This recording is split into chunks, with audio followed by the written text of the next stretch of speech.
Hi everyone, it's Britt here with Britt's Bits. This is where I read a chapter in the Bible and then tell you what I learned using 6 questions that I asked myself. It's not necessary for you to have read the chapter before you watch the video, but it does help. Today we are covering Exodus 13.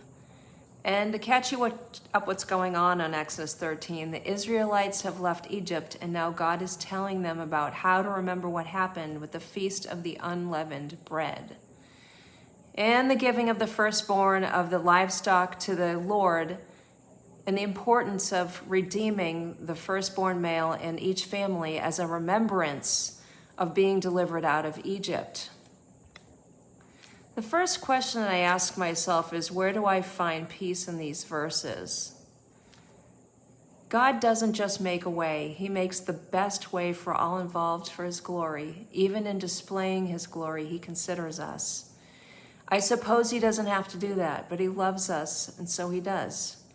He blesses us in His coming and in His going, and by His blessing and His glory we are blessed. The blessings of the Lord are never void or without value, and I find that so interesting because I don't really think we think about that readily. We seek to bless ourselves first and others later, but God always considers us. That is perfect love, and we don't know how to do it, but we know it when we see Him from Him. And the verses that go with that I wrote are Psalm 18:30, Isaiah 55:9, and Matthew 6:33. The next question I ask myself is, where is God in the text? Not where is He, but what do I know about Him from what I've read? And I wrote, our God knows all the ways and the outcomes. He knows how we will react to things, and He plans accordingly. He considers our everything, and He knows how to handle things because He knows us so well. We don't even know ourselves half as much as He knows us. We think we know what is best for us, but we are always considering what is more comfortable for us, not what is best. Whew. We confuse comfort with good, but this is usually not so. Thankfully, God considers this and acts in our best interests accordingly. We get what is best from Him always, and many times it will not be what we want, but it is what's best for us ultimately. And the verses for that are Matthew 6:8, Romans 8:27, and Psalm 139, 1 through 18.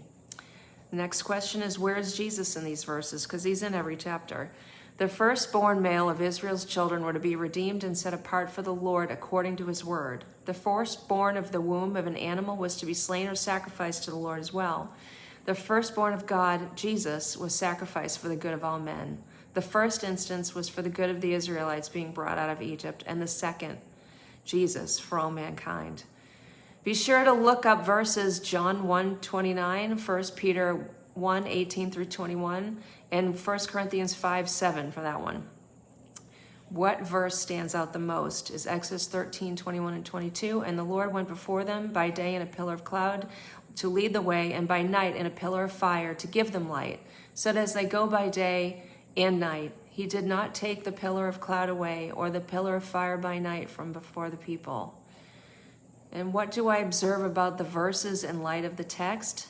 When God sends us out, He goes before us. He leads the way. He never leaves us to figure it out on our own. The question is, are we following Him day and night, or just when we run out of our own resources? Something to think about.